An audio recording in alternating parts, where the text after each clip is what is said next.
봉도했던 말씀 중심으로 성령의 능력으로 행하라라는 제목으로 은혜 말씀을 나누겠습니다. 지금 우리 기독교 공동체의 절기는 사순절이라고 이야기합니다. 우리 기독교 공동체 절기는 그렇게 많지 않지요. 크리스마스가 있고 그다음에 사순절, 부활절 전까지 40일 전부터 고난에 대해서 묵상하는 시간, 40일 동안에 행해지는 겁니다. 물론 주일을 다 빼고 6주 동안에 지켜지는 절기예요. 그리고 고난 주간이 있고, 그다음에 물론 사순절 안에 들어있죠. 그리고 부활절이 있고, 그리고 성령 강림절이 있고, 이렇게 놀라운 역사를 우리 기독교 공동체에서 간략하게 그 절기를 지킵니다. 사순절을 구체적으로 우리 순복음 기독교 공동체에서는 그렇게 강조하지는 않습니다. 우리는 이제 고난 주간 한 주간을 더 깊이 있게 되새기고 그 고난을 묵상하고 주님의 부활을 사모하는 거지요. 좀 넓게 확장하자면 기독교 공동체 전체가 가톨릭처럼 그렇게 이 절기를 지켜나가는 것이 아니라 하나님이 이루신 구속의 역사의 흐름에 따라서 특별히 주님이 죄를 짊어지시고 가신 이 40일 동안의 기간을 묵상하는 거예요. 그래서 부활을 사모하는 겁니다. 우리를 위하여 고난받으신 주님의 그 삶을 여러분 어떻게 묵상하며 살아야 될까요? 성령의 인도함 받지 않고서는 감당할 수 없는 거 아니겠어요?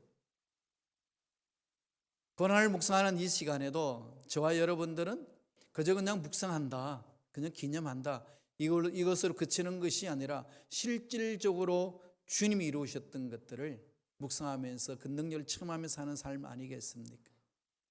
바로 그 삶이 성령에 이끌리는 삶이라고 오늘 본문은 우리에게 말씀하고 있습니다. 예수님이 갈릴리에 오셔서 귀한 사역을 하셨습니다.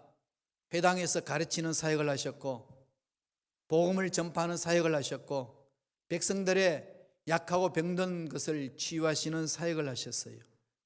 특별히 예수님의 치유 사역은 복음서에 보면 25%나 됩니다. 병들고 고통스러운 것을 그냥 보고 계시지 않으셨습니다. 치유해 주셨어요. 물론 이것은 예수님이 재림할 때의 완전한 사역으로 결론을 내릴 것입니다. 예수님이 지상에서 계셨을 때는 이런 사역을 감당하실 때 언제나 능력 사역이었고 성령의 이끌림 사역이었습니다. 주님이 이 지상에서 공생이 시작하셨을 때에 제일 먼저 성령의 인도함을 받았습니다. 주님의 사역은 늘 언제나 성령을 따라 행했습니다. 성령의 능력으로 갈릴리를 가셨고, 성령의 능력이 임하셨을 때 가난한 자에게 복음을 전하고 눈먼 자에게 눈을 뜨게 하고, 성령의 기름 부으심을 입어서 하나님의 위대한 역사를 드러냈다고 복음서를 통해서 주님의 사역을 말씀하고 있습니다. 결국은 주님의 사역의 원동력은 성령의 능력 사역입니다. 따라서 예수를 믿는 저와 여러분도 그 성령의 능력 사역을 사모하고 그 삶을 살아내기 위하여 간절히 부르짖어야 됩니다. 우리가 성령의 기름 부으심을 입고 성령의 능력을 체험하면 어떤 역사를 맛볼 수 있을까요?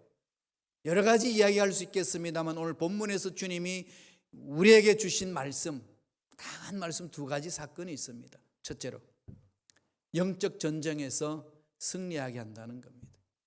신앙생활은 영적 전쟁이에요. 이해할 수 없는 일들이 일어나지 않아요? 예배 공동체에서 은혜 받고 돌아가는 순간에 그렇게 속을 뒤집는, 흠집내는 사건들이 여기저기서 막 일어나곤 합니다. 간절히 기도하고 하나님 말씀대로 살고자 몸부림쳤던 치는 그 삶 속에 악한 영들이 와서 건드리죠. 그래서 마음이 상하고 뒤집어지고 그러면서 의심을 갖게 합니다. 이렇게 주님을 위하여 열심히 헌신하는데 왜 이런 일이 나에게 일어나는 것인가?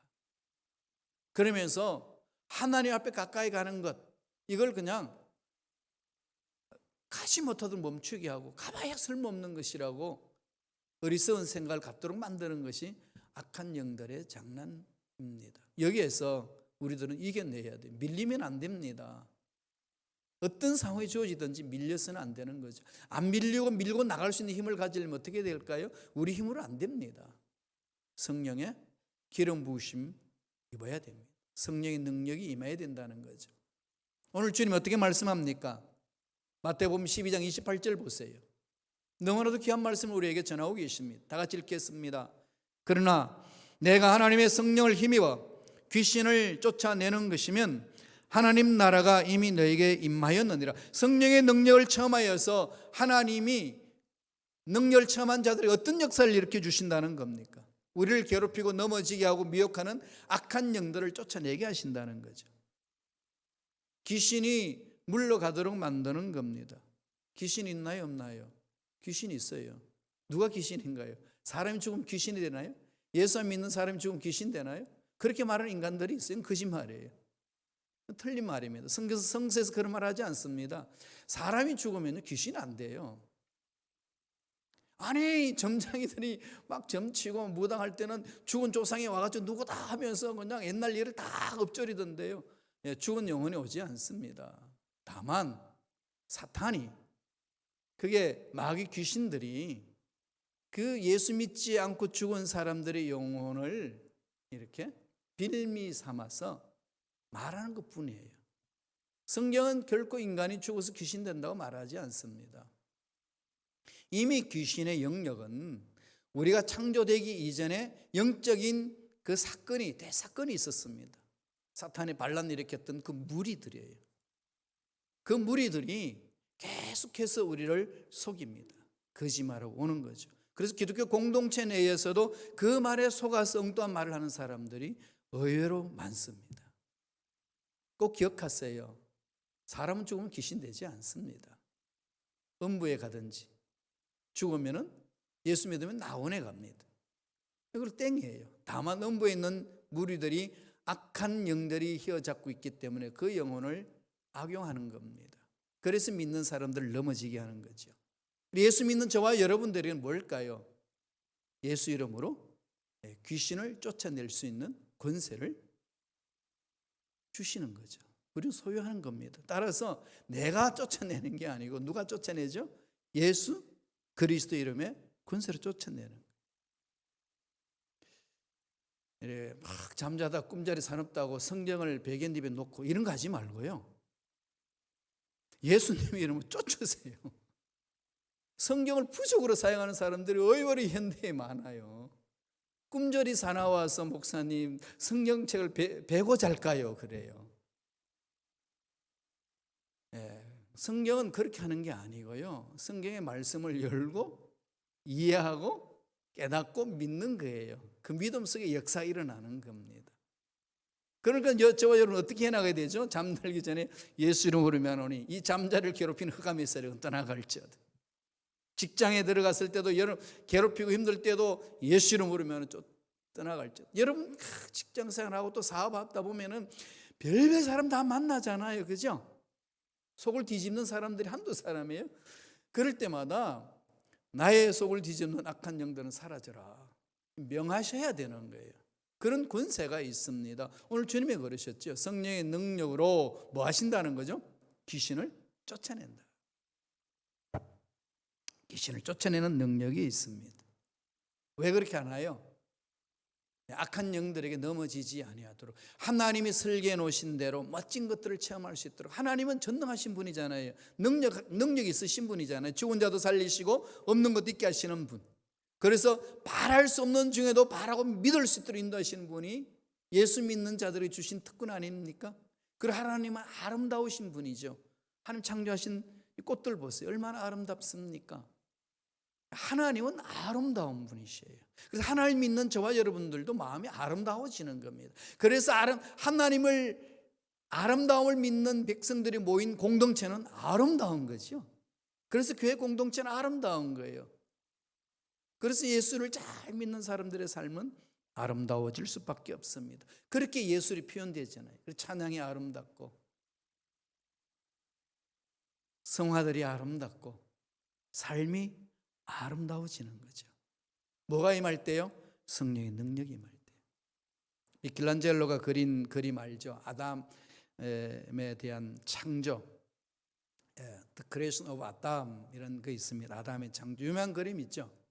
이게 손이 길게 돼 있고 아담의 손끝과 만나는 거죠. 그 무엇을 지금 말하고 있을까요? 하나님과의 터치되는 그 순간 하나님의 생명이 임한다는 거죠. 하나님의 손길이 맞닿는 그 순간 영혼의 생명이 시작됩니다. 12해 동안 혈류병으로 걸렸던 여자가 손을 내밀어 주님의 옷자를 만졌을 때에 그 혈류병이 깨끗하게 치유되는 역사를 체험했습니다. 타치되는 순간에 성령의 놀라운 역동적인 역사를 맛보는 거죠. 그걸 사모하시는 겁니다. 예배 공동체 속에서 그 하나님의 능력을 사모하는 것이고 하나님의 그 아름다움을 사모하는 것이고 하나님의 능력을 찬양하는 것이고 하나님의 아름다움을 높이는 것입니다. 그런 것을 체험하면 체험할수록 우리의 삶은 더 능력 있는 삶이고 풍성한 삶이고 행복한 삶이고 아름다운 삶으로 변화되는 겁니다. 공동체의 아름다움은 여러분 아시나요? 그래서 세상이 굴복하는 거예요. 그래서 세상이 그 아름다움에 굴복하는 겁니다. 초대교회는 그랬어요. 하나님을 찬양하니 백성들이 하나님께 영광 돌릴 뿐만 아니라 믿지 않는 사람들이 믿는 사람들을 칭찬하고 그래서 수많은 사람들이 교회 공동체에 몰려들었더라. 그렇게 사도행전은 증언하고 있습니다. 그 능력 오늘날에도 동일합니다. 성령으로 충만하게 임할 때에 그 성령의 놀라운 역사가 나타나잖아요. 사도행전 2장 4절을 보면 성령 충만함이 뭐가 임한다 그랬죠? 방언을 말하며 그랬죠. 새 언어, 방언을 말한다 그럽니다. 방언이 뭡니까? 뭐가 방언인가요? 다른 나라의 언어, 그죠? 다른 지역의 언어. 일반 우리 국어사전을 보면 방언이란 그런 거잖아요. 경상도 방언, 전라도 방언, 제주도 방언. 그 방언을 말하나요? 성경에서 말하는 이 방언으로 표현되어 있는 것은 새로운 언어를 말합니다. 성령이 역사하신 언어를 말합니다. 성령 충만할 때에 성령이 말하게 하심을 따라 말하는 언어, 그걸 방언으로 표현되어 있습니다. 새 언어로 되어 있다는 거죠. 성령이 언어를 말합니다. 거룩한 언어요, 하나님의 언어요. 성령이 역사하는 역동적인 그 언어를 말합니다. 그거는 거룩한 언어이기 때문에 거짓이 있을 수 없습니다. 더러움이 있을 수 없는 거죠. 아름다운 언어예요. 성령이 주관하는 언어입니다. 그러기에 그 언어는 사람을 살려내는 언어입니다. 세워주는 언어예요. 높이는 언어입니다. 성령을 체험하면 그 언어를 할 줄 아는 혀가 된다는 거죠. 성령께서 그 혀를 사로잡기 때문에 그 혀에서 나오는 입은 아름답습니다. 그 말 한마디가 사람을 살린다는 거죠. 그걸로 끝나나요? 그 말이 사람 심령 속에 박히잖아요. 그래서 사람이 바뀌는 겁니다. 내 삶이 바뀌고 내 삶을 통하여서 바뀌는 모습 보고 사람들이 감동받고 바뀌고 성령의 놀라운 역동 역사가 일어난다고 성서는 가르칩니다. 갈라디아서 5장 22절 23절에 뭐라고 이야기를 합니까? 성령의 열매를 말하고 있는 거죠. 이건 일한 결과를 말하는 것이 아니라 성품을 말합니다. 읽어볼까요? 다 같이 읽습니다. 오직 성령의 열매는 사랑과 희락과 화평과 오래 참음과 자비와 양성과 충성과 온유와 절제는 이 같은 것을 금지할 법이 없느니라. 그러면서 서두에서 뭐라고 그럽니까? 오직 성령의 열매는 그러죠. 성령의 열매들은 그러지 않습니다. 재밌지 않나요? 성령의 열매는 그러고 나서 9가지를 나열하고 있어요. 문법적으로 맞는 얘기인가요? 틀리지 않나요? 9가지는 복수잖아요. 한 개가 아니고. 그러면 성령의 열매들은 그래야 되는데 성경 원어에는 성령의 열매는 카르포스입니다. 헬라어로 카르포스라고 하는데 그래서 정관사를 붙어서 호 카르포스 돼 있어요. 만약에 거기 복수라면 호이 카르포이 이렇게 돼야 됩니다. 그런데 그렇게 안 되어 있어요. 사도 바울이 문법을 몰라서 그렇게 기록했을까요? 성령으로 기록해 놓는데 무슨 의미가 있을까요? 호 카르포스 단수입니다. 9가지를 말하는데 단수예요. 재밌죠? 이 말은 한 열매라는 거예요. 한 열매 안에 9가지 속성이 들어있다는 겁니다. 예를 들자면 사과 안에 당분도 있고 철분도 있고 칼슘도 있고 등등등등 여러 가지 들어있다는 거예요. 9가지 성분이 들어있다는 걸 말합니다. 따라서 성령의 열매는 성령으로 충만하면 맺히는 성품이요, 그것은 9가지 다 맺혀야 됩니다. 그 은사는 하나님이 주신 은사대로 받지만은 열매는 다 맺어야 돼요. 사랑과 희락과 평과 온유와 자비와 인자와 자비와 온유와 다음에 충성과 온유와 절제. 이 9가지를요 다 맺어야 돼요. 사랑에서 시작해서 절제로 끝납니다. 셀프 컨트롤이에요. 아름답죠. 성령의 열매에 맺혀 있는 사람들의 삶은 아름답습니다. 이걸 다른 말로 말하면 무슨 말로 하죠? 한국말로 내공이 강하다. 성령 충만하면 내공이 강해지는 거예요. 내공이 강하면 외부 세력이 들어와도 물러낼 수 있는 힘이 있습니다. 시험 들지 않아요. 내공이 약하니까 이 말 들으면 시험 들고 저 말 들으면 시험 들고 이 눈총 저 눈총 받으면 시험 들잖아요. 그런데 밀어낼 힘이 없으니까 시험 들거든요. 그 말이 내 귀에 들어와가지고 나를 괴롭히니까. 그러나 내가 내공이 강해가지고 어떤 평가, 어떤 말이 들어와도 밀어낼 수 있는 힘만 있다면 상처받지 않습니다. 강해지는 거죠. 그렇게 해서 흑암의 세력들이 아무리 미혹해도 흔들리지 않습니다. 그렇게 되게 되면 생각이 바뀌지잖아요. 성품이 바뀌어지는 거죠. 형제에 대해서 바라보는 눈이 달라집니다. 주님은 이렇게 말씀하셨어요. 마태복음 7장 3절 다 같이 보실까요? 한 목소리 읽습니다. 어찌하여 형제의 눈 속에 있는 티는 보고 내 눈 속에 있는 들뿐은 깨닫지 못하느냐. 이게 성령을 받지 못한 사람들이 남을 정죄할 때 사용하는 그 말이잖아요. 주님 말씀하셨어요. 왜 네 속에 있는 대돌뿐을 보지 못하고 지극히 작은 형제의 눈에 있는 티만 바라보는. 성령이 임하면은 내 속에 있는 대돌뿔을 보는 눈이 생깁니다. 삶이 달라지는 거지요. 삶이 멋지는 겁니다. 하나님의 놀라운 은혜 속에서 새로워지는 걸 말한 것 아니겠습니까? 흑암의 세력이 틈타지 못합니다. 그래서 예수 이름으로 귀신을 쫓아내며 승리된 삶을 살아냅니다. 이게 성숙해 나가는 삶의 자세고 성령 충만한 자의 삶이라고 성서는 우리에게 말씀하고 있습니다. 두 번째, 어떤 성령의 능력으로 행하면 어떤 일이 일어날까요?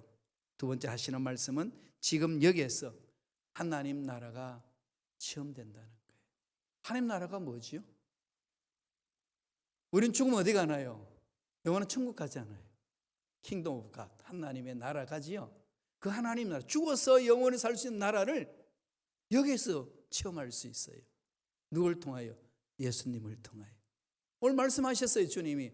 마태복음 12장 28절입니다. 다 같이 읽어볼까요? 한 목소리 읽습니다.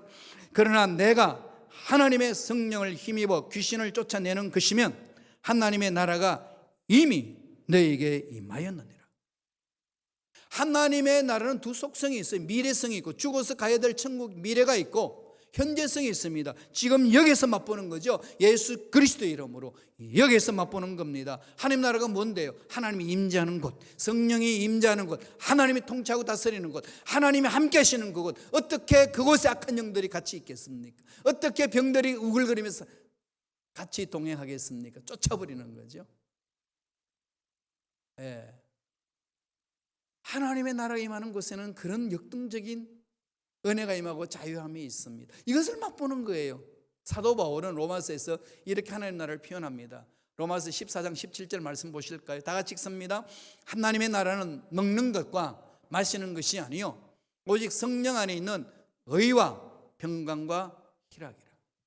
하나님의 나라는 뭐가 있다는 거죠? 성령 안에 있는 의와 희락과 평강입니다. 하나님의 의가 나타나는 것. 인간의 의가 아니라 인간의 공력을 자랑하는 것이 아니라 하나님의 의가 있는 것. 우리에게는 의라는 것은 조금치도 없는데 성령의 능력으로 임함으로써 하나님의 의가 우리 속에 임합니다. 예수 그리스도를 나의 구세주로 영접하는 순간에 하나님의 거룩한 의가 내게 임합니다. 그래서 하나님은 예수 믿는 저와 여러분을 바라보고 너는 거룩한 자라, 의로운 자라 칭해 줍니다. 그게 하나님 나라에 임하는 것이죠. 평강, 샬롬이 임합니다.